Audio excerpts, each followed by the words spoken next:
The coffee grows cold in my hands as I stare at the appointment book. The name Vincent Torres circled in red ink. Another court-ordered therapy case. Another angry man who doesn't want to be here, forced to sit across from me and pretend he wants help managing his rage issues. I've been treating trauma victims for 3 years now, ever since I opened this small clinic in Chicago's downtown district.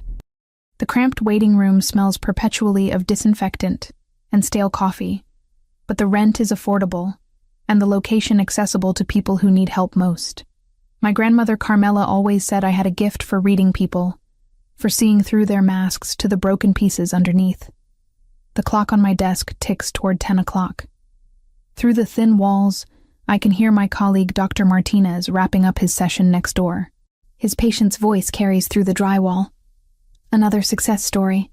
Another life slowly piecing itself back together. My office door remains stubbornly closed. Vincent Torres is late. I flip through his file again, though there's precious little information. Age 32. Assault charges dropped in exchange for mandatory anger management therapy. No previous psychological treatment. No emergency contacts listed. His lawyer had been evasive when scheduling, mentioning only that his client preferred discretion and would pay in cash. Red flags everywhere, but I've learned not to judge my patients before meeting them. Some of the most dangerous-looking men have turned out to be gentle souls pushed too far, while others who appear harmless hide darkness that takes months to uncover. A sharp knock interrupts my thoughts. Not the hesitant tap of someone nervous about therapy, but the confident rap of someone accustomed to having doors opened for them. "Come in," I call, straightening my shoulders and arranging my features into professional calm. The man who enters fills the doorway completely. Tall, easily 6'3", with the kind of presence that makes the small office feel suddenly cramped. Dark hair impeccably styled, expensive charcoal suit that probably costs more than I make in a month. But it's his eyes that catch me. Pale blue-gray, like winter ice, scanning my office with calculated assessment. He moves with predatory grace, each step deliberate and controlled. The scent of cedar and something darker, more dangerous, follows him into the room. His gaze sweeps over my diplomas on the wall, the worn furniture, the wilted plant by the window, cataloging everything with the thoroughness of someone accustomed to evaluating threats. "Dr. Morgan, I presume." His voice carries a slight accent I can't quite place, smooth as aged whiskey with an underlying edge that makes my pulse quicken involuntarily. "Mr. Torres." I gesture to the chair across from my desk. "Please, have a seat." He doesn't sit immediately. Instead, he continues his visual inventory of my space, and I find myself fighting the urge to fidget under his scrutiny. There's something magnetic about his presence. A dark charisma that demands attention, even as it sets off every warning bell in my head. When he finally settles into the chair, he doesn't simply sit. He claims the space, leaning back with casual confidence as if he owns not just the chair, but the entire building. His fingers, I notice, are long and elegant, though a small scar runs across his left knuckle. Another across his jaw, barely visible but there nonetheless. "So," he says, those pale eyes fixing on mine with unsettling intensity, "how exactly does this work? Do you expect me to lie on a couch and tell you about my mother?" There's mockery in his tone, but I've heard it before. Defense mechanisms come in many forms, and condescension is one of the most common. "We can start however you're comfortable," I reply, keeping my voice level. "Why don't you tell me why you're here?" A smile plays at the corner of his mouth, not reaching his eyes. "I think you already know that, doctor. Court order, anger management, 20 sessions to prove I'm not a danger to society. Are you? A danger to society?" He tilts his head, studying me with renewed interest. That's a rather direct question for someone who's supposed to be helping me. I find honesty saves time. Honesty. He repeats the word like it tastes foreign on his tongue. An interesting concept. "Do you practice what you preach, Doctor Morgan?" The question feels loaded, though I'm not sure why. "What makes you think I don't?" Instead of answering, he shifts in his chair, and I catch a glimpse of something beneath his jacket. The subtle bulge that suggests he's armed. My mouth goes dry, but I force myself to maintain eye contact. "Tell me about the incident that brought you here," I say. consulting his file, though I've already memorized the sparse details. Which incident would that be? The assault charge. His laugh is low, dangerous. A misunderstanding. Someone forgot their manners. I reminded them. With your fists? Sometimes words aren't enough. The casual way he says it sends a chill down my spine. This man is used to violence, comfortable with it in a way that speaks to experience rather than random outbursts. Do you often solve problems with physical force, Mr. Torres? I solve problems however they need to be solved. We stare at each other across my desk, and I'm acutely aware of how alone we are in this building. My next appointment isn't for 2 hours. Dr. Martinez left 20 minutes ago. The receptionist stepped out for lunch. But I've faced dangerous men before. Abusers, stalkers, men whose rage simmered just beneath polite facades. The key is never showing fear, never letting them sense weakness. That must be exhausting, I observe, always being ready for a fight. Something flickers in his expression, surprise perhaps, that I'm not cowering or trying to placate him. You're not what I expected, he admits. What did you expect? Someone older, more intimidated. Sorry to disappoint. That almost smile returns. I didn't say I was disappointed. The way he says it makes heat crawl up my neck, though I can't tell if it's from anxiety or something else entirely. There's something predatory in how he watches me, but also something appreciative, as if I've passed some test I didn't know I was taking. The session continues for another 30 minutes. He deflects most of my questions with questions of his own, turning our conversation into a verbal chess match where I'm constantly 2 moves behind. He's intelligent. I'll give him that. Dangerously so. When our time is up, he stands with fluid grace, straightening his jacket with movements that seem practiced. As he reaches for the door handle, he pauses, patting his pockets as if searching for something. Damn, he mutters, pulling out a crisp $100 bill. It flutters to the floor between us, landing at my feet. I stare at the money, then at him. He's watching me with those pale eyes, waiting, testing. I bend down and pick up the bill, feeling the expensive paper between my fingers. For a moment, the office is completely silent except for the hum of the air conditioning and the distant sound of traffic outside. Then I tear it in half. His eyebrows shoot up, genuine shock replacing his calculated composure. I tear it again, and again, until the $100 bill becomes confetti in my palm. Mr. Torres, I say, my voice steady despite my racing heart. If you want to test people's character with money, I recommend trying a casino. They love that sort of game. This is a psychology office, not a social laboratory. You pay for my consultation with a credit card or check, like any civilized person. I'll see you next Thursday at 10. I drop the paper pieces into my wastebasket and meet his stare directly. For the first time since he walked into my office, Vincent Torres is speechless. His mouth opens slightly, then closes. Those calculating eyes search my face as if trying to solve an impossible equation. Finally, he nods once. Next Thursday at 10. The door closes behind him with a soft click, and I sink back into my chair, only then realizing my hands are shaking. Through my window, I watch him walk to a sleek black sedan, where a large man in a dark suit holds the passenger door open. The car pulls away with expensive silence. I've just made either the biggest mistake of my professional career, or possibly my life. But as I stare at the scattered pieces of money in my trash can, I can't bring myself to regret it.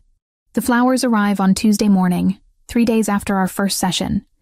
24 white orchids arranged in a crystal vase that probably costs more than my monthly student loan payment.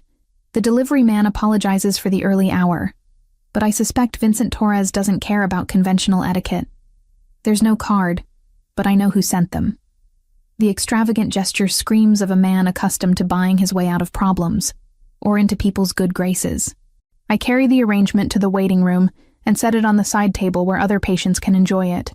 By afternoon, Mrs. Chen from my 3 o'clock appointment is asking if she can take a few stems home. I tell her to take as many as she wants. Wednesday brings chocolates. Thursday, an envelope containing tickets to the symphony. Each gift more expensive than the last, each one finding its way to other patients or the donation bin at the local shelter. If Vincent thinks he can charm or buy his way through therapy, He's about to learn otherwise. Friday morning, I discover a woman in an expensive pantsuit waiting in my office when I arrive. She introduces herself as Rebecca Walsh, Vincent's assistant, and explains that he'd like to schedule additional sessions beyond his court-mandated requirements. Mr. Torres is very committed to his personal growth, she says with the practiced smile of someone paid well to manage difficult people. How committed? I ask, settling behind my desk. He's prepared to pay double your usual rate for twice-weekly sessions. I study her carefully. She's polished, professional, and clearly uncomfortable with whatever instructions she's been given. There's something desperate in how she delivers the offer, as if her employer doesn't handle rejection gracefully. Tell Mr. Torres that therapy doesn't work on an expedited schedule. I'll see him Thursday at 10, as originally planned. Relief flickers across her features before she masks it. I'll relay the message. After she leaves, I sit in the silence of my office and wonder what exactly I've gotten myself into. Men like Vincent Torres don't usually accept no for an answer, yet here he is, attempting to negotiate therapy sessions like business deals. Thursday arrives gray and drizzling, the kind of Chicago weather that seeps into your bones. Vincent appears at exactly 10 o'clock, punctual to the second. Today, he wears a navy suit that fits like a second skin, his dark hair slightly damp from the rain. The scent of his cologne, something expensive with notes of bergamot and danger, follows him into the room. Good morning, Dr. Morgan. He settles into the same chair as before, but his posture is different. Less territorial, more curious. Good morning. Thank you for the flowers, chocolates, and symphony tickets. They found good homes. A smile tugs at his lips. You gave them away. I don't accept gifts from patients. Even beautiful ones? The question hangs in the air between us, loaded with meaning I'm not sure I want to examine. He's watching me with those pale eyes, and I'm suddenly aware of how the gray light from the window catches the sharp angles of his face. Especially beautiful ones, I reply, keeping my voice steady. He laughs, a genuine sound that transforms his entire expression. For a moment, the dangerous edge softens, revealing glimpses of the man beneath the intimidation. You're full of surprises, Isabella Morgan. The way he says my first name sends heat spiraling through my chest. I hadn't given him permission to use it, hadn't told him to call me anything other than Dr. Morgan. Yet hearing it in his deep voice feels oddly intimate. Let's focus on you, Mr. Torres. How was your week? Enlightening. He crosses one ankle over the opposite knee, the movement casual but somehow predatory. I spent considerable time thinking about our last conversation. What specifically? Your reaction to my test. You mean when you tried to bribe me? When I tried to understand what kind of woman I'm dealing with? The admission is more honest than I expected. I lean forward slightly, sensing an opening. And what did you conclude? That you're either very brave or very foolish. Which do you think it is? His gaze sharpens, studying me with renewed intensity. I'm still deciding. We fall into a rhythm over the next 40 minutes.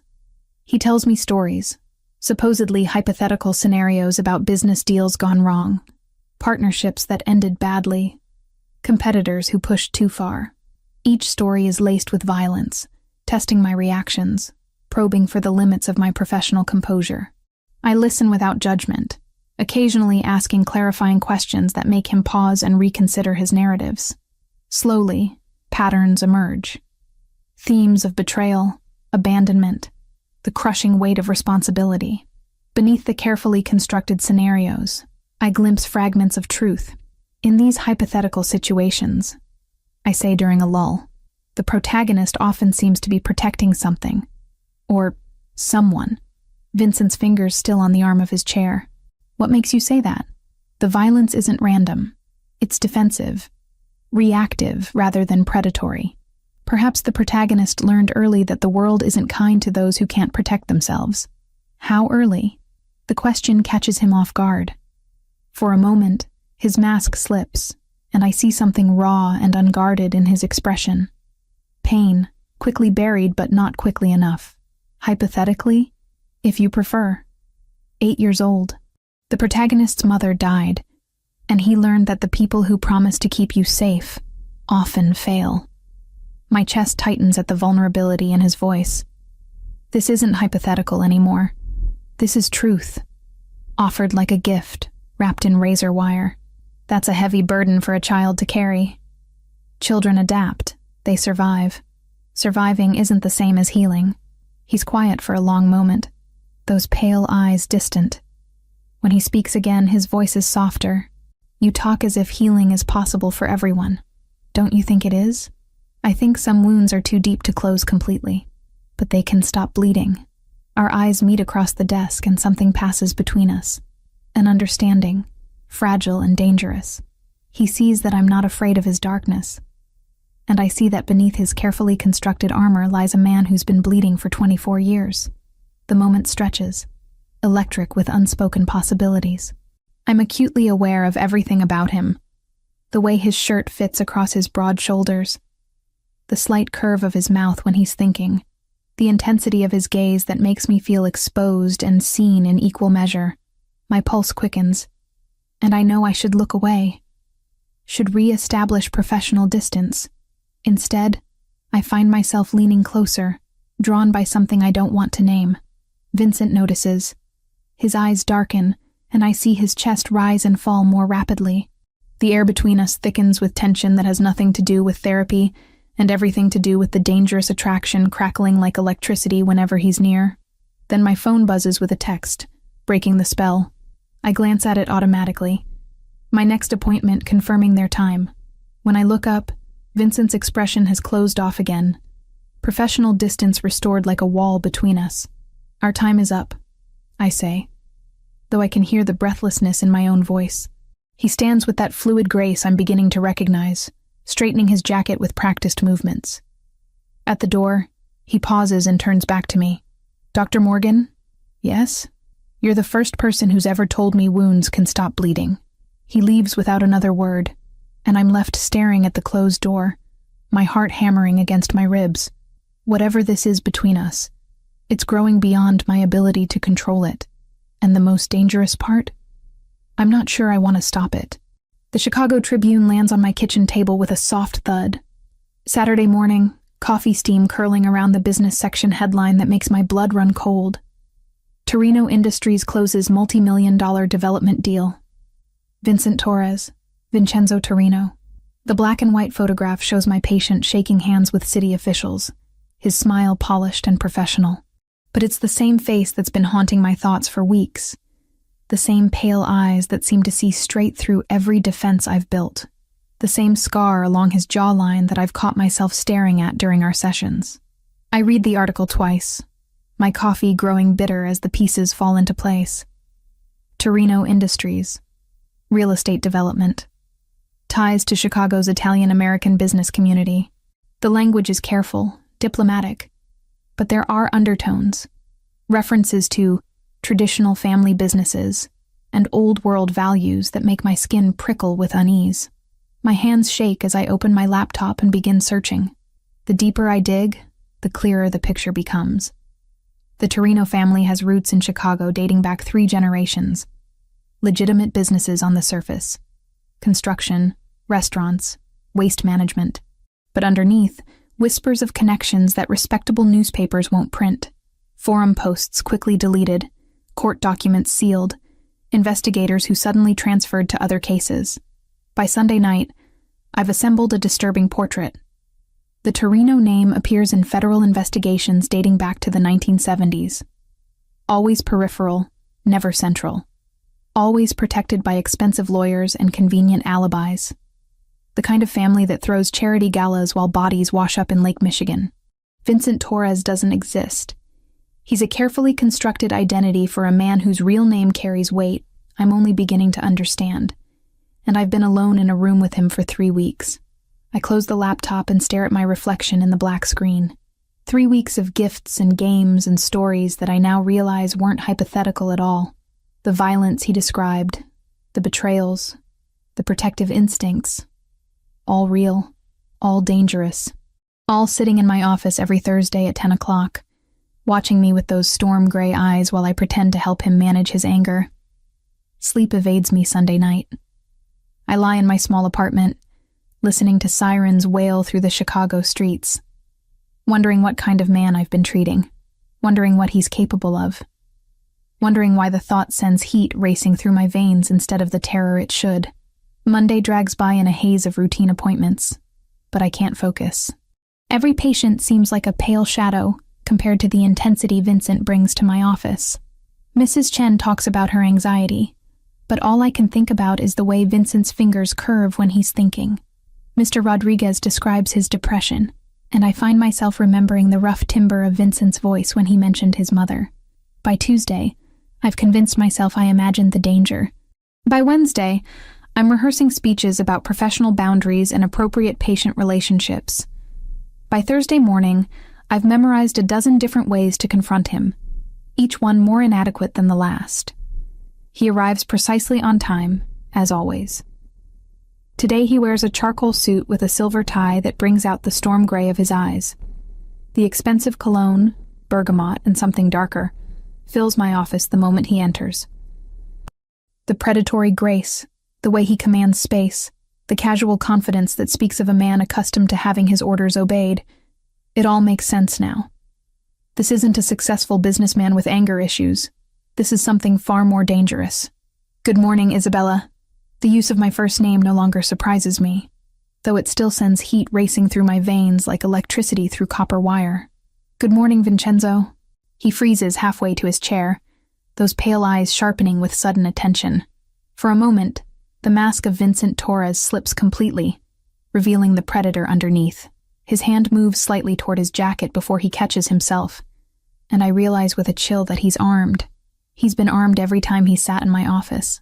I see you've been doing research. It wasn't difficult. Your picture was in Saturday's Tribune. I keep my voice steady despite the way my pulse hammers against my throat. Quite a prominent feature in the business section. He settles into his chair with deliberate calm, but I can see the tension in his shoulders, the way his fingers curve slightly as if reaching for something that isn't there. Every movement is controlled, calculated, dangerous. And what did you discover, Dr. Morgan? Enough to know that Vincent Torres is a fiction. Most identities are, to some degree. Not like this. I lean forward, meeting his gaze directly despite the warning signals firing through my nervous system. You're Vincenzo Torino. Your family has been in Chicago for 3 generations. You're not a businessman with anger management issues. You're something else entirely. What am I then? The question hangs between us, loaded with danger and possibility. I could back down now, retreat to safe professional distance, report him to the authorities and wash my hands of this entire situation. Pretend the last 3 weeks never happened. Instead, I say, you're a man who's been lying to me since the moment you walked into my office. A smile ghosts across his lips, and for a moment he looks almost boyish. Not lying. Protecting. Protecting who? Me or yourself? Both. The honesty in his voice catches me off guard. I expected denials, threats, the kind of intimidation tactics I imagine men in his position employ. Instead, he's watching me with something that looks almost like vulnerability, as if my reaction matters more than it should. You could have disappeared. I point out. Changed your name again? Found another therapist? Paid off the court system to forget about your anger management requirements? Why didn't you? Because you tore up $100 bill and told me to behave like a civilized person. He leans forward, and I catch a hint of that dangerous cologne mixing with something uniquely him. Do you have any idea how refreshing that was? Refreshing? Most people either want something from me or they're terrified of me. You treated me like any other patient having a bad day. You are having a bad day. A very long, 24-year bad day. The observation hits its mark. Something flickers in his expression. Surprise, recognition, and something deeper that makes my chest tighten with an emotion I don't want to examine too closely. You still don't understand what you're dealing with, he says softly. Then explain it to me. I can't. Can't or won't. Both. He runs a hand through his dark hair, the perfect styling becoming slightly mussed. The gesture makes him look younger, more human. There are things about my world that once you know them, there's no going back to ignorance. And ignorance, Isabella, might be the only thing keeping you safe. The way he says my name, soft, almost caressing, makes heat pool low in my belly. This is dangerous territory, professionally and personally. I should end this session, refer him to another therapist, create distance before whatever this is between us grows beyond my ability to control it. But I don't want to. And that realization terrifies me more than anything in his file ever could. I'm not asking for details about your business, I say instead. I'm asking about the 8-year-old boy who lost his mother and decided the world wasn't safe. His mask cracks again, just slightly. For a moment, I see past the expensive suits and careful control to the child who learned too young that people leave and promises break. That boy learned to protect himself, and everyone else around him, when necessary. Even when it's destroying him from the inside out, we stare at each other across the desk, and I can feel the electric tension that's been building for weeks crackling in the air between us. He's beautiful in the way predators are beautiful. Dangerous and magnetic and utterly compelling. Every instinct screams that I should run. But a deeper part of me wants to stay, wants to understand the darkness behind those storm gray eyes. You're not afraid of me, he observes, voice low and rough. Should I be? Yes. The word is barely a whisper. You should run from this office and never look back. But you don't want me to. No. His eyes darken, pupils dilating slightly. I don't. The admission hangs between us like a confession. My pulse pounds in my throat, and I'm suddenly aware of how alone we are. How the rest of the world has faded away until there's nothing but this man, and the dangerous electricity sparking whenever he's near. Vincenzo. His real name feels foreign on my tongue, intimate in a way that makes my skin flush. Say it again. The request catches me off guard. There's something raw in his voice, vulnerable in a way that makes my chest ache. Vincenzo. Better. He closes his eyes briefly, as if savoring the sound. No one's called me that in years. Not the way you say it. How do I say it? Like it belongs to a man instead of a monster. The pain in those words cuts through me like a blade. Whatever else Vincenzo Torino might be, he's also a man who sees himself as something terrible, something unworthy of gentleness. The fact that you're not Vincent Torres doesn't change anything, I tell him. You still need help processing your trauma. You still deserve to heal. Something shifts in his expression. Surprise giving way to something softer, more vulnerable than anything I've seen from him before. Even knowing who I really am, especially knowing who you really are. He's quiet for a long moment, those storm gray eyes searching my face as if trying to memorize every detail. When he speaks again, his voice is rough with emotion. Every woman I've ever known wanted either my money, my power, or was terrified of both. You're the first who wants to understand the person underneath. Maybe that's because I see the person you could be, not just the one you've had to become. The words hang in the air between us, honest and dangerous. He stands slowly, movements fluid despite the tension radiating from his frame. At the door, he pauses without turning around. Isabella? Yes? Be careful. Please. His voice is soft, almost pleading. My world has a way of destroying beautiful things.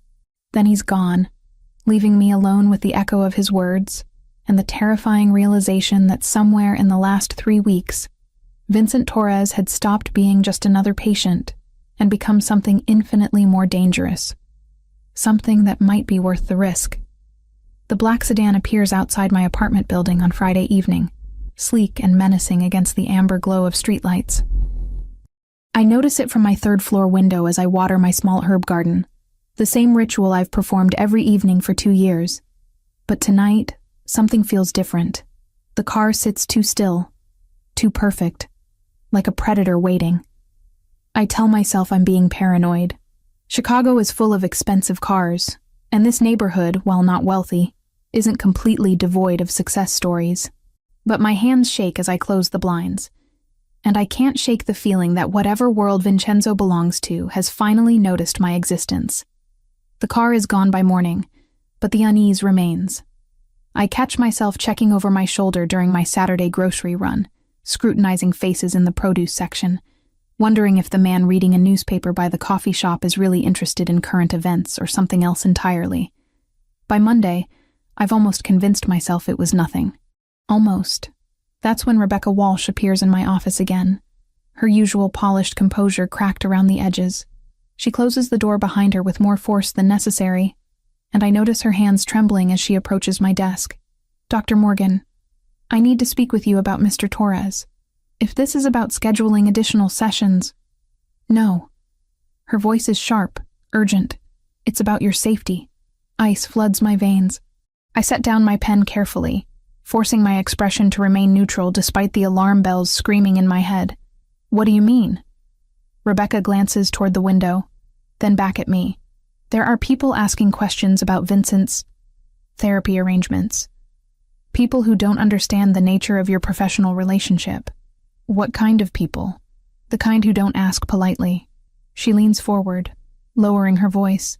Vincent wanted me to warn you. He's handling the situation, but until it's resolved, you need to be careful. Careful how? Stay aware of your surroundings. Don't deviate from your normal routines without letting someone know where you're going. And if you see anything unusual, cars, people who don't belong, call this number immediately. She slides a business card across my desk. It's plain white with only a phone number, no name or company information. Rebecca, what exactly is Vincent involved in? Her laugh is bitter. Nothing you want to understand, Dr. Morgan. Just trust me when I say that some people see his weekly appointments as a weakness to be exploited. After she leaves, I sit in the silence of my office, turning the card over in my hands. The rational part of my mind screams that I should report this to the police, should distance myself from whatever dangerous game Vincenzo is playing. But a deeper part, the part that's been captivated by storm gray eyes and vulnerable confessions, whispers that running now would be abandoning someone who needs help. Someone who might need me.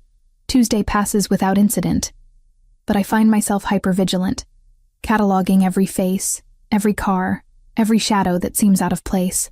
When Vincenzo arrives for our Thursday session, he looks different. The expensive suit is the same, the controlled movements unchanged, but there's tension in his shoulders that wasn't there before. Dark circles under his eyes suggest sleepless nights, and I notice his hand resting casually near his jacket in a way that seems anything but casual. You spoke with Rebecca, he says without preamble, settling into his chair with predatory grace. She was concerned about my safety. She was right to be. The admission sends fear racing through my bloodstream, but also something else, something that feels dangerously like anticipation. Tell me what's happening, Vincenzo. He studies me for a long moment, those pale eyes searching my face. There's a family in this city who believes I've grown soft. They think my weekly visits to a therapist indicate weakness, vulnerability they can exploit. The Benedetti family? His eyebrows rise slightly. You have been doing research. I'm a fast learner. What do they want? Territory, influence, the usual things men kill for. His voice is casual, matter of fact, as if discussing the weather rather than murder. They've decided that my apparent psychological dependence on you makes me an easier target. Psychological dependence? Something flickers in his expression. Their words, not mine. Are they wrong? The question hangs between us, loaded with implications neither of us is ready to acknowledge. His fingers drum against the chair arm, the only sign of agitation he allows himself. That's a dangerous question, Isabella. Why? Because if the answer is yes, it puts you in more danger than you can possibly imagine. Before I can respond, my office window explodes inward in a shower of glass and splintered wood. I throw myself sideways as gunfire erupts from the street below, automatic weapons turning my peaceful therapy space into a war zone. Vincenzo moves with inhuman speed, launching himself across the desk to cover my body with his own, as bullets tear through the air where I'd been sitting moments before. His weight presses me against the floor, solid and warm and alive, while chaos reigns around us. Stay down, he growls against my ear, his breath hot against my neck. I feel, rather than see him reach inside his jacket, the metallic slide of a weapon being drawn. In the span of heartbeats, the man I've been trying to heal transforms into something lethal and terrifying. How many? I whisper, though I'm not sure why. 6. Maybe 7. His voice is calm, professional, as if he's conducting a business meeting rather than planning a counterattack. They're amateurs. Benedetti's nephew thinks quantity compensates for quality. More gunfire peppers the wall above us, sending plaster raining down like snow. Through the shattered window, I can hear shouting, car doors slamming, the squeal of tires on asphalt. Isabella, listen to me carefully. Vincenzo's free hand cups my face, forcing me to meet his eyes. When I move, you're going to crawl behind my desk and stay there until I come back for you. Do you understand? Where are you going? To remind these idiots why people fear the Torino name. The smile that crosses his face is nothing like the careful expressions I've grown accustomed to in our sessions. This is something feral and dangerous, the predator finally unleashed. He rises in one fluid motion, and suddenly my quiet therapy office becomes a battlefield.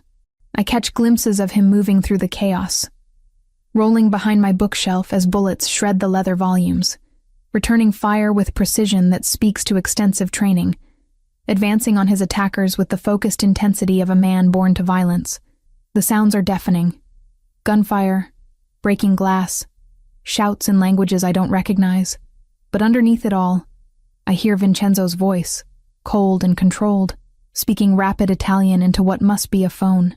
Within minutes, the tide turns. The random spray of automatic weapons gives way to disciplined, targeted shots.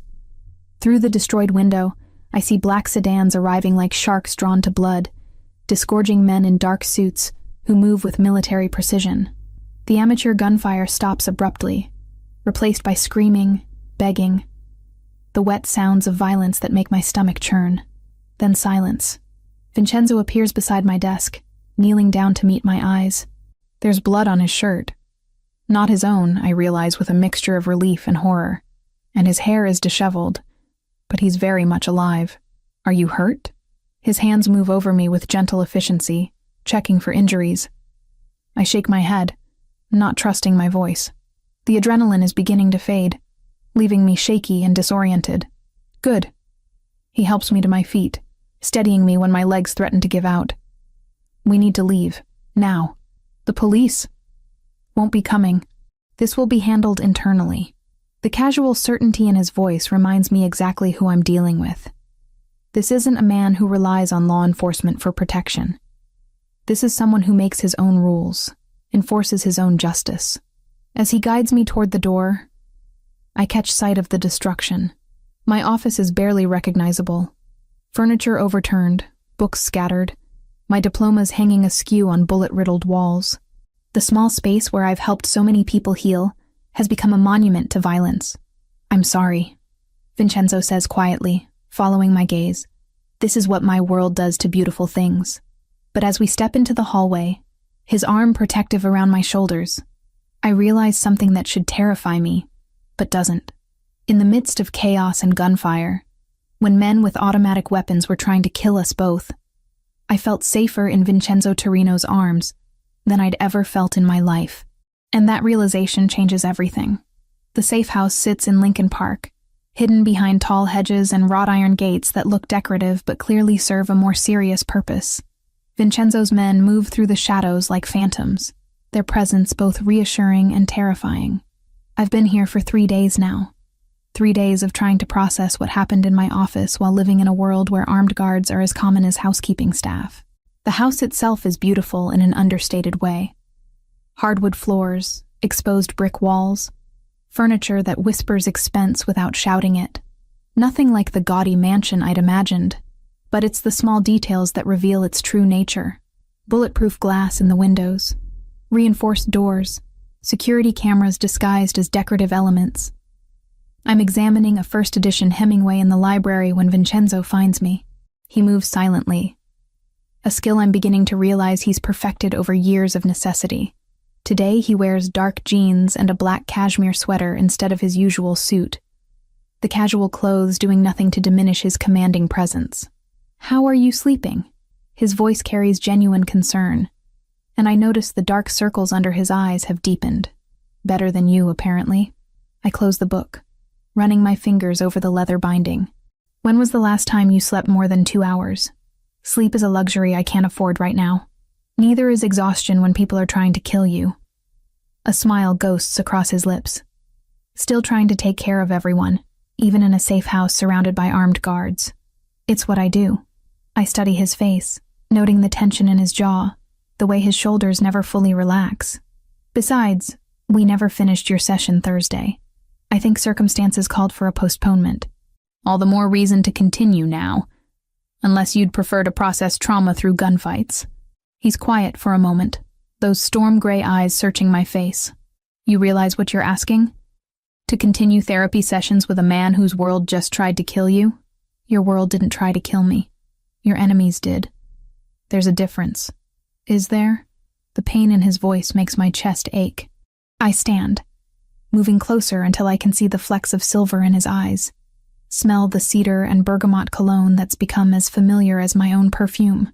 Yes, there is, because you threw yourself between me and those bullets, without hesitation.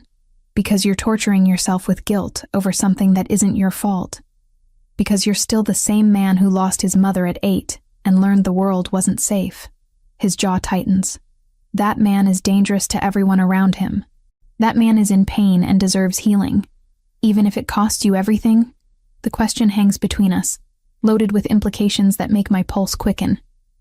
We're standing close enough that I can feel the heat radiating from his body, see the faint scar along his jawline that I've wondered about for weeks. Vincenzo, sit down, please. To my surprise, he complies, settling into the leather armchair by the fireplace. I take the matching chair across from him, the familiar dynamic somehow comforting despite our changed circumstances. Tell me about the night your mother died. His entire body goes rigid. Isabella, you said she died when you were 8. You've referenced her death multiple times, but you've never told me what actually happened. Because it's not relevant to. It's the foundation of everything else. The reason you learned not to trust, not to let people close. The reason you've built walls so high that it takes gunfire to make you show genuine emotion. He stares into the fire, flames dancing across his sharp features. When he speaks, his voice is barely above a whisper. She was supposed to be safe. My father promised she'd be safe. Safe from what? The Benedetti family. Even then, they wanted what we had. Territory, respect, fear. His hands clench into fists. There was supposed to be a meeting, neutral ground, a chance to resolve things peacefully. But it wasn't peaceful. They shot her car full of holes on Lakeshore Drive. 8 bullets through the windshield, 4 through the side windows. She died instantly, they said. Didn't suffer. The raw pain in his voice cuts through me like a blade. This isn't the controlled businessman or the dangerous predator. This is an 8-year-old boy who watched his world explode into violence and blood. Where were you when it happened? Home, waiting for her to come back from grocery shopping. She was buying ingredients to make lasagna for my birthday the next day. His laugh is bitter, broken. I kept asking my father when she was coming home. He didn't tell me she was dead until the next morning. So you spent your 8th birthday learning your mother had been murdered. I spent my 8th birthday learning that promises of safety are lies people tell to make themselves feel better. I lean forward, aching to touch him, to offer some kind of comfort. Is that why you couldn't save the men who attacked my office? His eyes snap to mine, sharp and dangerous. Those men tried to kill you. They forfeited any right to mercy the moment they pulled triggers in your direction. But you could have wounded them, disabled them. Instead, you killed them all. Yes, because you couldn't protect your mother. But you could protect me. The words hit their mark. Something crumbles in his expression, the careful control finally cracking to reveal the devastation underneath. I was 8 years old and helpless, he whispers. I couldn't save her. I couldn't even understand why she wasn't coming home. But when those bullets started flying Thursday, when I saw you on that floor, his voice breaks. I couldn't fail again. I wouldn't. Vincenzo. I rise from my chair, unable to maintain professional distance when he's bleeding emotionally in front of me. What happened to your mother wasn't your fault. You were a child who grew up to become exactly what killed her. No. I kneel beside his chair, placing my hands over his clenched fists. You grew up to become someone who protects people instead of destroying them. Someone who goes to therapy instead of just burning the world down. Someone who's capable of change. His eyes meet mine, and I see something I've never seen before. Hope. Fragile and afraid to believe in itself. You really think I can change? I think you already have. The man who threw money at me to test my character is gone. The one who threatened his way through our first session disappeared weeks ago. The man sitting here now is someone who cares more about my safety than his own reputation. Isabella. My name on his lips sounds like a prayer. I never meant for you to get hurt. When I saw those guns pointed at you, you saved me. I put you in danger in the first place. No, your enemies did that. You just refused to let them succeed. We stare at each other in the firelight, and something shifts between us. The careful boundaries I've maintained, the professional distance that's kept us both safe, crumbles like sandcastles against the tide. You're the first person who's ever made me want to be better, he says softly. Not stronger, not more feared. Better. You are better. You just can't see it yet. He reaches up to cup my face, his thumb tracing along my cheekbone with exquisite gentleness. You make me believe I could be the man my mother wanted me to become, instead of the one her death created. The raw vulnerability in his voice undoes me completely. This isn't just patient and therapist anymore. This is a man and woman who've seen each other's souls and found something worth fighting for. Vincenzo, I whisper, leaning into his touch. Tell me to stop, he breathes, his thumb brushing across my lower lip. Tell me this is crossing lines we can't uncross. Instead, I rise up and press my lips to his. The kiss is gentle at first, tentative, as if we're both afraid of breaking something precious. But then his arms come around me, pulling me closer. And gentleness gives way to desperate need. I taste the salt of tears I didn't realize he'd shed, feel the tremor in his hands as they frame my face. When we finally break apart, both breathing hard, he presses his forehead against mine. I love you, he whispers, the words torn from somewhere deep inside him. God help me. I love you, and I don't know how to keep you safe from what I am. Then let me help you become something different, even if it takes a lifetime. I smile, my own eyes blurring with tears, especially if it takes a lifetime. Outside, armed guards patrol the grounds, and enemies plot our destruction. But inside this room, beside the dancing firelight, we've found something worth rebuilding a life around, something worth the risk of hoping again. 2 weeks later, I formally submit my termination of the therapeutic relationship between Dr. Isabella Morgan and Vincent Torres to the state licensing board. The paperwork sits heavy in my hands as I seal the envelope, officially ending what began as court-ordered anger management and evolved into something that changed both our lives forever. The ethics are clear. I cannot continue treating a patient with whom I've developed romantic feelings. But more than that, Vincent Torres was a fiction created to protect Vincenzo Torino, and the man I've fallen in love with deserves honesty in all things. The safe house has become our world for these past 2 weeks, a sanctuary where we've learned each other's rhythms without the constraints of professional boundaries. I wake each morning to the scent of espresso and the sound of Vincenzo speaking rapid Italian on his phone, conducting business from the kitchen island while scrambling eggs with the other hand. He cooks the way he does everything else, with precision and confidence, but also with a gentleness I don't think many people get to see. The licensing board accepted your termination, he says, ending his call and sliding a plate across the marble counter. Rebecca filed it yesterday. Good. I accept the perfectly prepared eggs, noting how he's remembered exactly how I like them. Slightly runny, with cracked black pepper. It feels strange, officially ending something that was never really what we thought it was. No regrets? I meet his eyes across the kitchen, these storm-gray depths that have become as familiar to me as my own reflection. Only that I can't help you heal professionally anymore. You're helping me heal in ways that matter more. He moves around the counter to stand beside me, his hand settling at the small of my back with casual possessiveness. The touch sends warmth spiraling through my chest, as it has every time he's touched me these past 2 weeks. Isabella, there's something we need to discuss. Something in his tone makes me set down my fork. That sounds ominous. The Benedetti situation is resolved, permanently. I don't ask for details. Over the past 14 days, I've learned which questions to avoid, which aspects of his world I'm better off not understanding. The important thing is that we're safe, which means you can go home if you want to. Back to your apartment, your practice, your normal life. The words hit me like a physical blow. After 2 weeks of waking up beside him, of falling asleep to the sound of his breathing, the thought of returning to my empty apartment feels impossible. Is that what you want? His jaw tightens. What I want and what's best for you aren't the same thing. Let me be the judge of what's best for me. Isabella. He turns to face me fully, his hands framing my face with exquisite gentleness. I love you more than I've ever loved anything in my life. But loving me means accepting a world where armed guards are normal, where your safety depends on other people's fear of my name, where you'll never be completely safe because of who I am. And you think I should run from that? I think you should have the choice to run from that. I cover his hands with mine, holding his gaze steadily. I'm not running, Vincenzo. I'm choosing you, choosing this, choosing us. Whatever that means. Something vulnerable flickers in his expression, even knowing what it costs, especially knowing what it costs. He kisses me then, soft and desperate, as if trying to memorize the taste of my lips.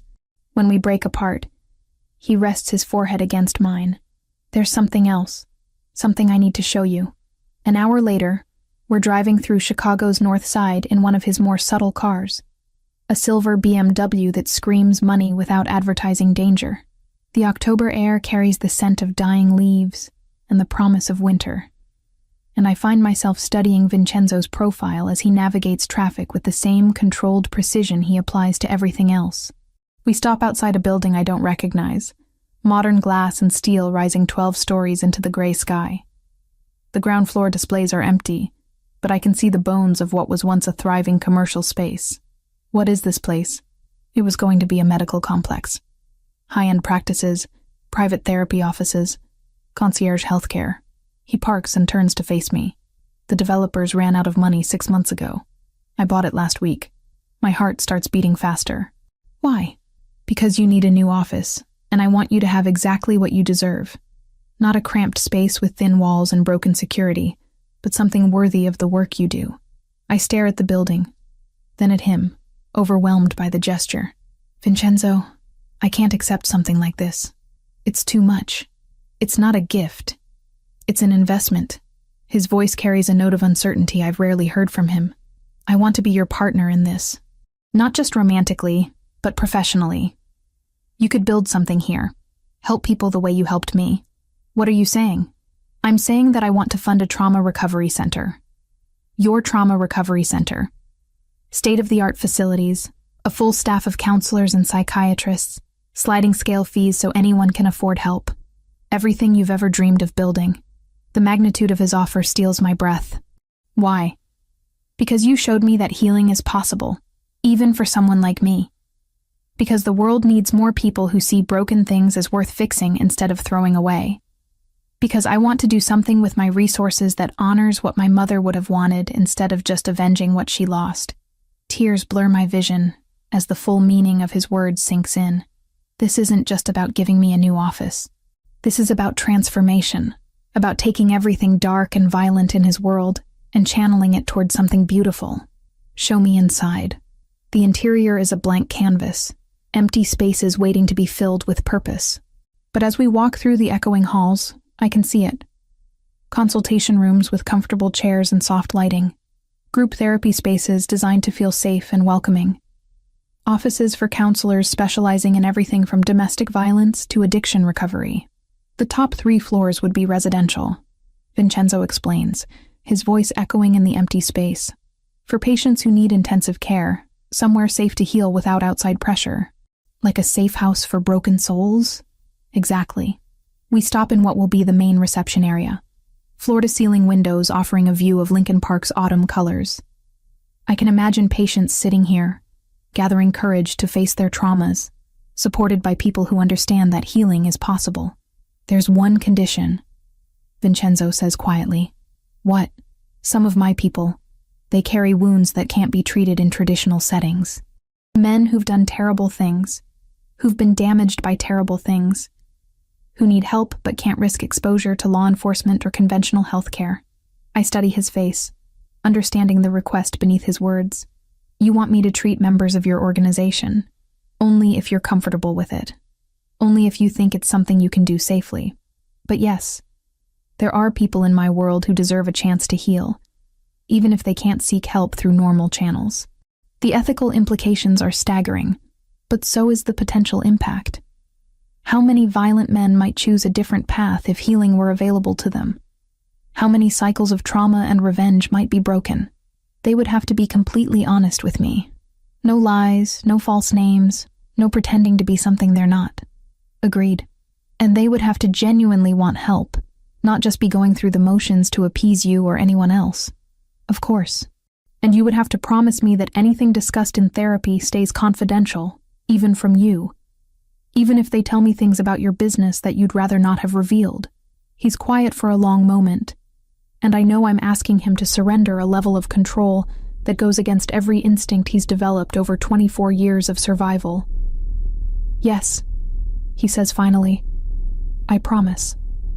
I walk to the windows, looking out at the city we'll serve, the lives we might be able to change. When I turn back to him, I see vulnerability in his expression, as if my answer will determine not just our future, but his sense of whether redemption is truly possible for men like him. When can we start construction?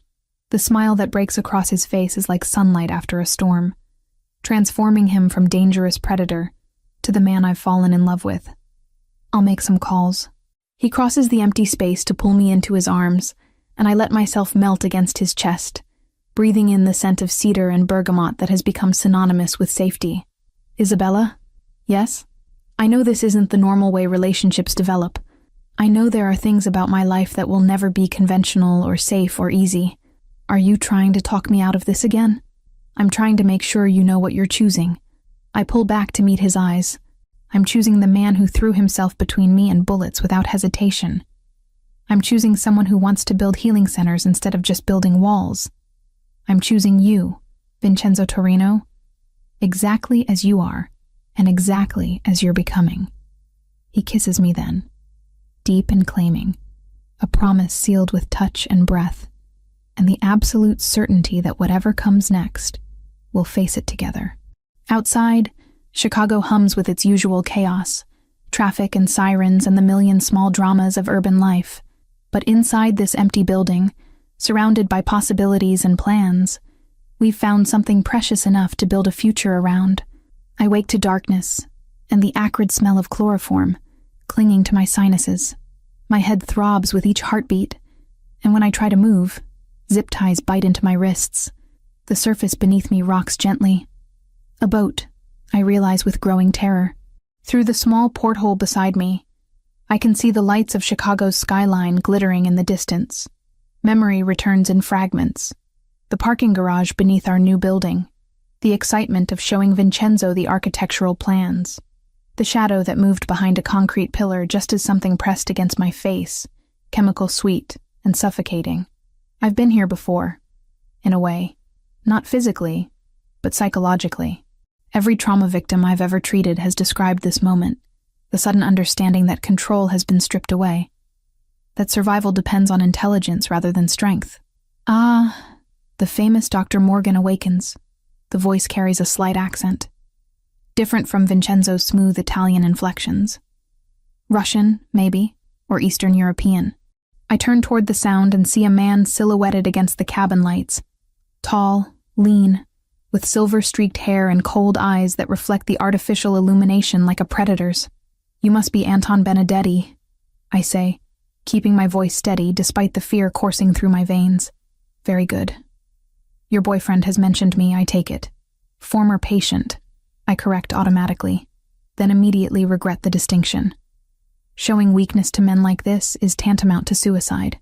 He laughs, the sound carrying no warmth. Ah, yes. The therapeutic relationship. How clinical of you. Tell me, doctor, did your Hippocratic oath cover falling in love with murderers? Did yours cover kidnapping psychologists? The backhanded slap comes fast, snapping my head to the side and filling my mouth with the taste of copper. Stars explode across my vision, but I force myself not to cry out. Men like Benedetti feed on fear and pain. Denying them that satisfaction is the only power I have left. You have spirit. I can see why Torino is obsessed. Benedetti settles into a chair across from me, studying my face with clinical detachment.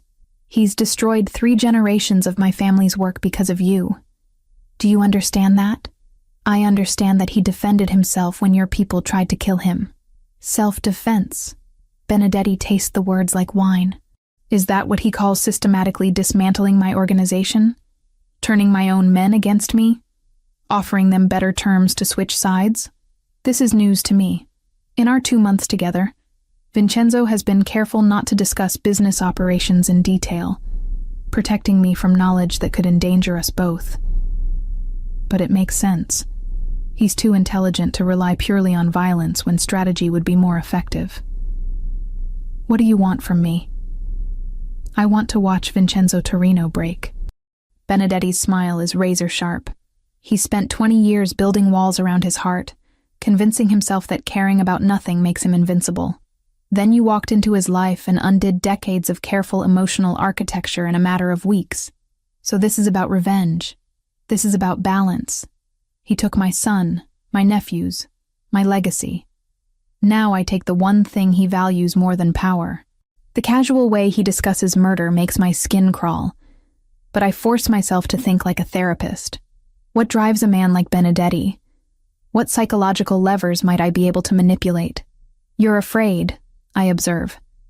His eyes sharpen dangerously. Excuse me? This elaborate kidnapping, the psychological torture, it's not about revenge. It's about fear. Vincenzo outmaneuvered you, and now you're terrified that everyone will see you as weak. Another slap, harder this time. Blood trickles from my split lip, but I continue. You could have just killed me, put a bullet in my head, and dumped my body where he'd find it. But you didn't, because that wouldn't prove your superiority. You need him to suffer publicly, to beg, to show weakness. Because if he doesn't break, then everyone will know that you've already lost. Shut up. How many of your own men are having doubts right now? How many are wondering if Vincenzo's offer is more attractive than loyalty to a leader who can't protect them? I said shut up. This slap sends me sprawling, the chair tipping backward until my head cracks against the cabin wall. Pain explodes through my skull, but through it I hear something that makes my blood run cold, the sound of phones buzzing simultaneously throughout the boat. Benedetti's expression changes from rage to confusion, to fear in the space of heartbeats. He snatches his phone, and I watch his face drain of color as he reads whatever message has appeared. Boss, one of his men calls from the upper deck. We've got problems. Through the porthole, I can see lights moving on the water. Boats approaching from multiple directions, their searchlights cutting through the darkness like swords. The cavalry has arrived, but I know better than to feel relieved. When men like Vincenzo come for what's theirs, the resulting violence leaves no room for mercy. Benedetti grabs my arm, hauling me upright with brutal efficiency. Move. He drags me up the stairs to the main deck, where his men stand at the railings with automatic weapons. But there's uncertainty in their postures, doubt in their eyes. These are soldiers facing an enemy they're no longer sure they can defeat. How many boats? Benedetti demands. 8, maybe 10. They're surrounding us. And the shoreline? Blocked. Torino's people are everywhere. A spotlight suddenly blazes from the largest approaching vessel, illuminating our deck in harsh white light.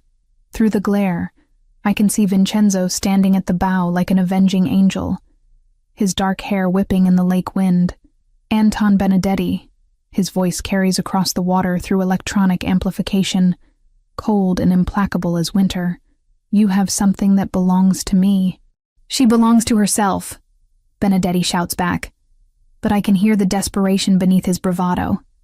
Isabella. Vincenzo's voice softens slightly when he says my name. Are you hurt?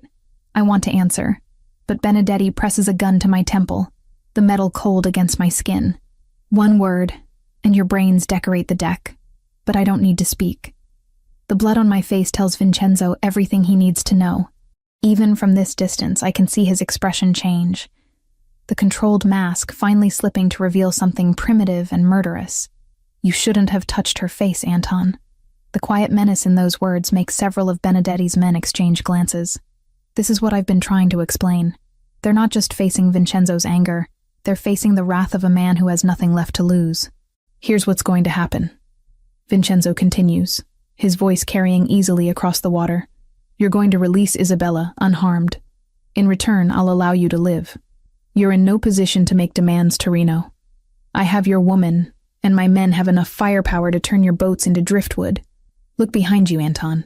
The command is delivered with such quiet certainty that Benedetti can't help but turn. Standing at the stern of his own boat, having somehow boarded without detection, are 4 men in dark suits. Not Benedetti's men, Vincenzo's. They move with the fluid precision of professional soldiers, and suddenly Benedetti's crew find themselves outnumbered on their own vessel. How? Benedetti whispers. You recruited from the bottom of the barrel, one of Vincenzo's men says conversationally. Half your crew were already on my payroll. The betrayal hits Benedetti like a physical blow. His gun wavers against my temple as he realizes the extent of his miscalculation. Vincenzo hasn't just outmaneuvered him tactically. He's been systematically destroying his organization from within for weeks. This was never about the shooting at Isabella's office. I realize aloud. That was just the opening move. You've been planning this takeover for months. Vincenzo's slight smile is visible even across the water. My psychologist is very perceptive. Former psychologist? Benedetti snarls, but there's no strength left in his voice. No, I say quietly, my words carrying in the sudden stillness. Current partner, in business and in life. The distinction matters more than I can explain. I'm not just the woman Vincenzo loves.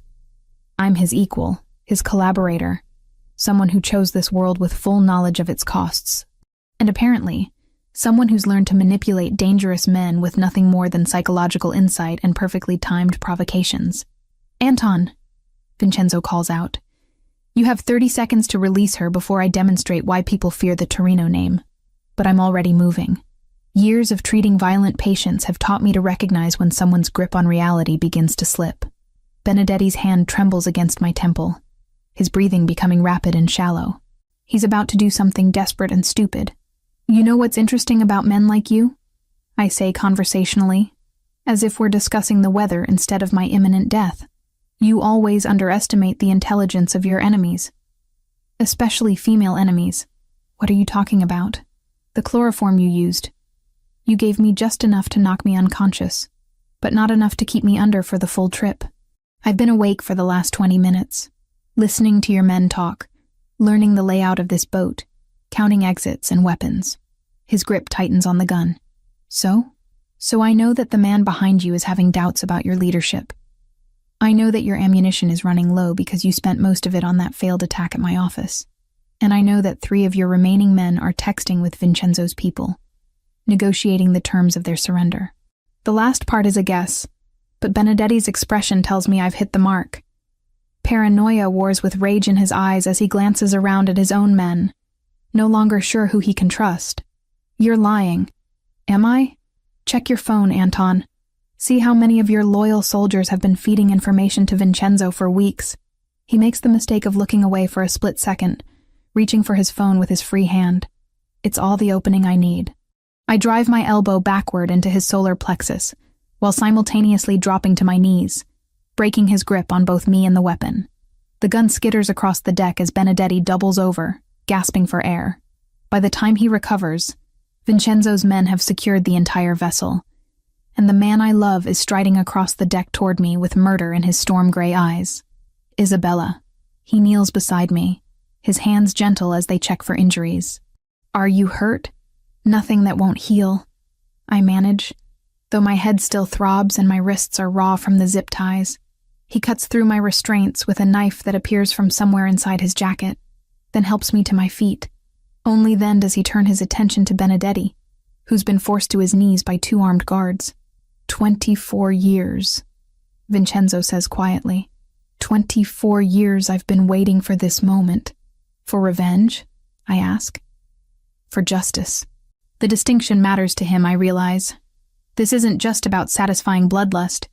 It's about closing a circle that began with an 8-year-old boy watching his world explode into violence. But as I watch him approach the man who killed his mother, who tried to kill me, who represents everything dark and broken in both our pasts, I understand something crucial. The man I fell in love with doesn't need to become a monster to protect what he loves. He's already evolved beyond that. He's learned that sometimes the greatest victory isn't in destroying your enemies, but in proving that you've become someone better than they could ever be. 1 year later, I stand before the full-length mirror in St. Alphonsus Cathedral's bridal suite, adjusting the delicate lace of my grandmother Carmela's wedding dress.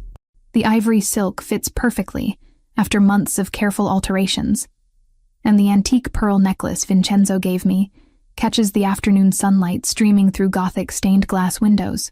"You look absolutely radiant," Rebecca says from behind me, her reflection appearing beside mine in the ornate mirror.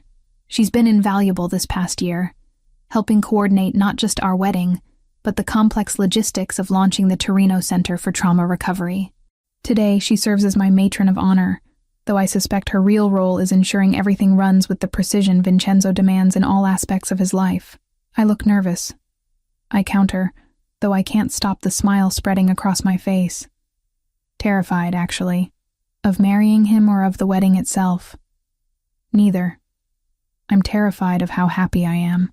The admission hangs in the air between us. After everything we've survived, the kidnapping, the systematic dismantling of the Benedetti organization, the months of building something beautiful from ashes of violence, happiness still feels fragile, too precious to trust completely. Through the tall windows, I can see guests arriving at the cathedral.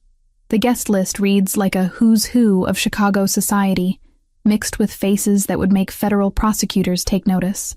Legitimate businessmen sit beside men whose fortunes were built in shadows, united by their respect for the man I'm about to marry.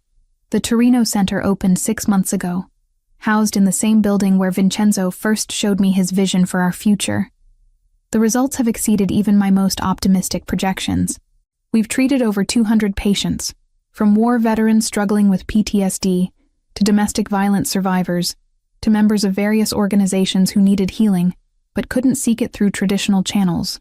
The confidentiality we maintain is absolute, the security impenetrable, and the success rate remarkable.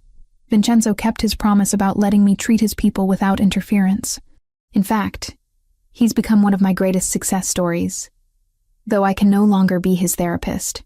We work together now as partners in every sense, him providing resources and protection, while I provide expertise and compassion. A soft knock interrupts my thoughts.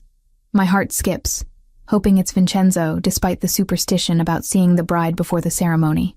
Instead, Thomas Walsh, Rebecca's husband and one of Vincenzo's most trusted advisors, appears in the doorway. "The groom is getting impatient," he reports with a genuine smile. "He's threatened to drag you to the altar himself if you're not ready in 10 minutes. Tell him I'm worth waiting for." I think he already knows that. The organ music begins, the processional that will carry me toward my future. Dr. Martinez, my former colleague and mentor, waits to walk me down the aisle. When my father refused to attend, claiming he couldn't support his daughter marrying a criminal, Dr. Schiappo, Martinez stepped in without hesitation. "Isabella," he says, his eyes bright with unshed tears as the massive doors swing open. "You look beautiful."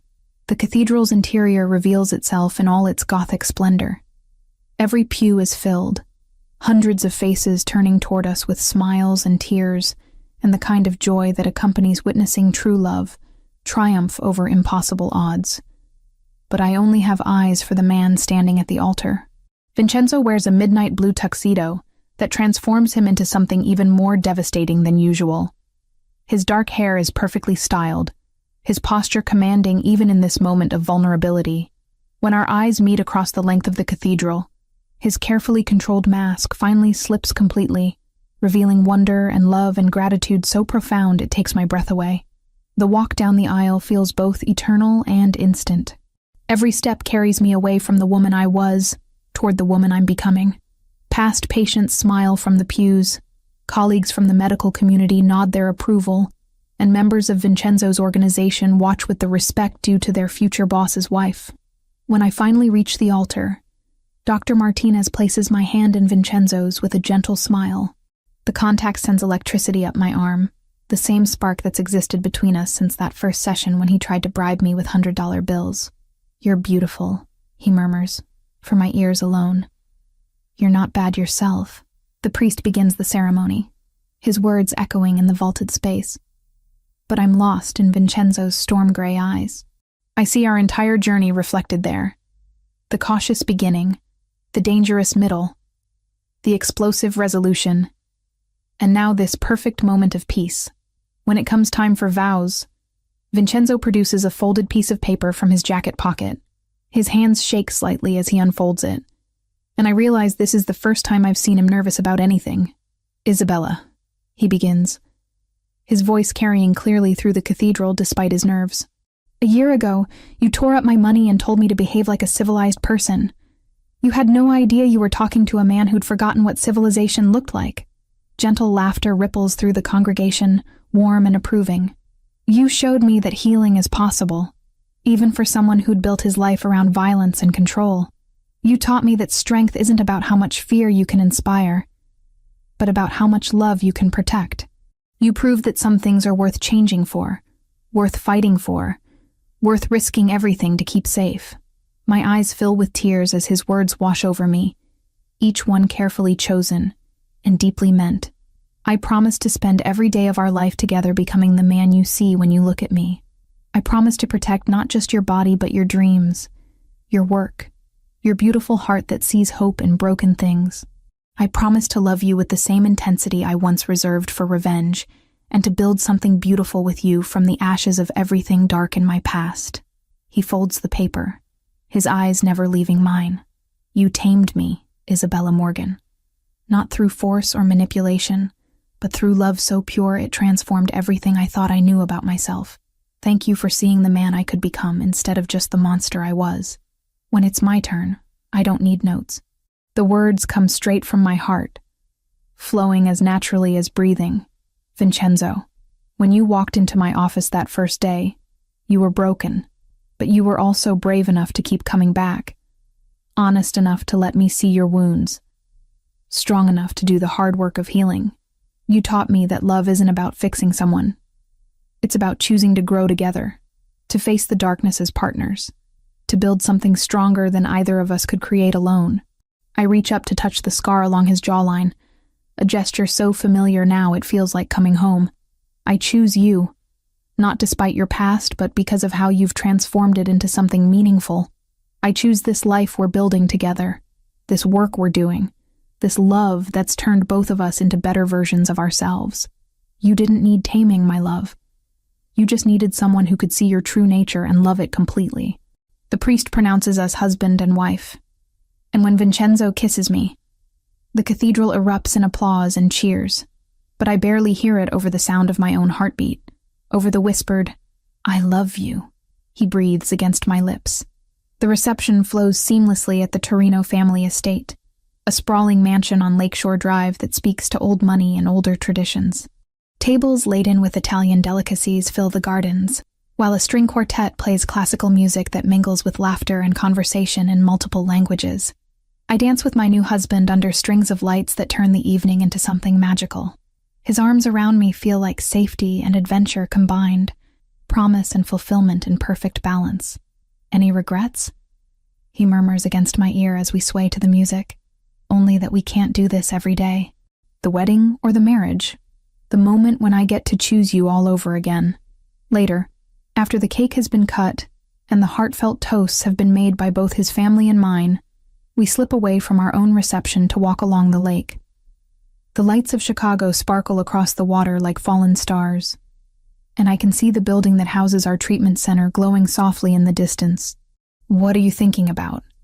Vincenzo asks, following my gaze toward the city we've chosen to serve. "Everything we've built. Everything we're going to build." Second thoughts? I turn in his arms. This man who was once my patient, and is now my partner in every sense of the word. Never. But I do have one question. What's that? What would have happened if I hadn't torn up that $100 bill? If I'd just taken your money and let you walk away? He considers this seriously, as he does all my questions. I think I would have spent the rest of my life wondering about the woman who wasn't afraid of me. I think I would have come back eventually, just to understand why you were different. So we were always going to end up here? I think we were always going to save each other. He says simply. One way or another. 5 months later, I wake to morning sickness, and the familiar scent of espresso drifting from the kitchen. Vincenzo has been up for an hour, conducting business calls while making breakfast, a routine that's become as natural as breathing. I find him at the kitchen island, phone pressed to his ear, speaking rapid Italian while scrambling eggs with perfect precision. When he sees me, his expression immediately softens into the smile reserved only for me, and he quickly ends his call. "Buongiorno, Bella," he says, pulling me into his arms with exquisite gentleness. "How are you feeling this morning?" "Like I'm growing a person inside my body." "You are growing a person inside your body. Our person." The wonder in his voice makes me laugh. For a man who built an empire through calculated risks and strategic planning, the prospect of fatherhood has left him surprisingly emotional and tender. "Have you thought about names?" I ask, accepting the perfectly prepared eggs and toast he slides across the counter. "If it's a girl, I'd like to name her after my mother, Lucia. And if it's a boy? Something strong. Something that honors the past but looks toward the future." He pauses, studying my face. "What do you think?" Through the kitchen windows of our new home. Not the safe house where we first fell in love, but a sprawling estate in Lincoln Park. I can see the gardens where our children will play, the lake where we'll teach them to swim, the city where they'll learn that their parents built something meaningful from the wreckage of their individual pasts. The Torino Center continues to thrive, treating more patients each month and expanding into research on innovative trauma recovery techniques. Vincenzo's organization has transformed as well, legitimate businesses increasingly replacing the shadowy operations of his youth. Violence still exists at the margins. It always will in his world. But it's no longer the default solution to every problem. We've learned to love without losing ourselves, to heal without forgetting where we came from, to build something beautiful that honors both our scars and our dreams. Sometimes, in quiet moments like this, I think about the woman I was a year ago, lonely, struggling, convinced that love was a luxury I couldn't afford. I think about the man who walked into my office with fake names and real wounds, desperate for healing, but afraid to trust anyone with his truth. Neither of us imagined we'd find salvation in each other. Neither of us planned to fall in love with someone from a completely different world. But love isn't about planning or safety or choosing the sensible option. It's about seeing someone's potential and helping them become it. It's about finding your perfect match in the most impossible person, and deciding that impossible just means you have to be more creative about making it work. It's about a mafia boss learning to be gentle, and a therapist learning to be fierce. Two broken people becoming whole together. As Vincenzo's hand rests protectively on my still flat belly, as our future grows inside me one precious cell at a time, I know with absolute certainty that we're going to give our children something neither of us had. A love story that proves redemption is possible. Healing is real. And everyone deserves a second chance at happiness. Even, especially, the ones who don't believe they deserve it. The man who once tested my character with $100 bills now creates healing centers and builds legitimate businesses. The woman who tore up his money because she saw his potential now carries his child and shares his name and his mission to transform lives through love and understanding. We tamed each other through love so pure it transformed everything we thought we knew about ourselves and about what was possible when two souls choose to heal together.